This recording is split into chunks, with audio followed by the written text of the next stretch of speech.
దేవుని నామానికి మహిమ కలుగును గాక. గత వారం అంతా దేవుడు కాచి కాపాడి ఈ దినం ఆయన సన్నిధిలో ఈ రీతిగా ఆరాధించుకునే భాగ్యాన్ని దేవుడు ఇచ్చాడు. దేవునికి మహిమ. హల్లెలూయా. చూద్దాం దేవుని వాక్యములో నుంచి గొర్రెలోనే శీర్షిక కొనసాగిస్తూ ఉన్నాం.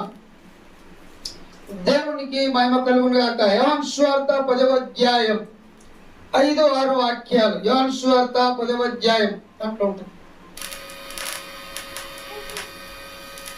యోహాను సువార్త 10వ అధ్యాయం దొరికిందా? బైబిల్ తీసుకోండి. యోహాను సువార్త 10వ అధ్యాయం 5-6 వాక్యాలు. 5-6 వాక్యాలు చూద్దాం. ఒకసారి దేవుని వాక్యాన్ని చదువుదాం. స్తోత్రం స్తోత్రం స్తోత్రం. యోహాను సువార్త 10వ అధ్యాయం 5-6 వాక్యాలు. అన్యుల స్వరము అవి ఎరుగవు కనుక అన్యుని ఎంత మాత్రమును వెంబడింపక వాని యొద్ద నుండి పారిపోవునని నీతో నిశ్చయముగా చెప్పుచున్నాను. నేను వారితో ఈ సాదృశ్యము యేసు వారితో చెప్పగా చెప్పినను గాని ఆయన తమతో చెప్పిన సంగతులు లేమిటో వారు గ్రహింపలేరు. హల్లెలూయా.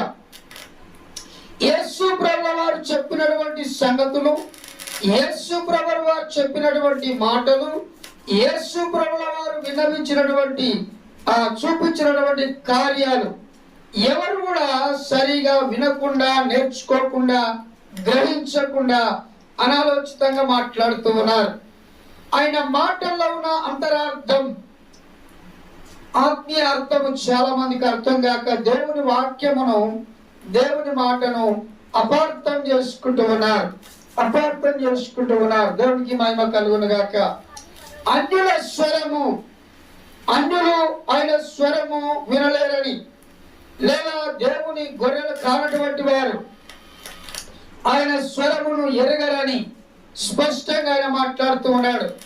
10వ మొదటి వాక్యములో గొర్రెల దొడ్డి ద్వారమున ప్రవేశింపక వేరొక మార్గమున ప్రవేశించువాడు దొంగయు దోచుకొని వాడై ఉన్నాడని దేవుని వాక్యం సెలవిస్తున్నది.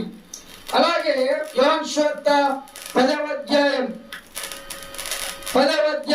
7వ వాక్యములు. కాబట్టి యేసు మరలా వారితో ఇట్లను, గొర్రెల పోవు మార్గములేనే నాకు ముందుగా వచ్చిన వారందరూ దోచుకొని వారు దొంగలు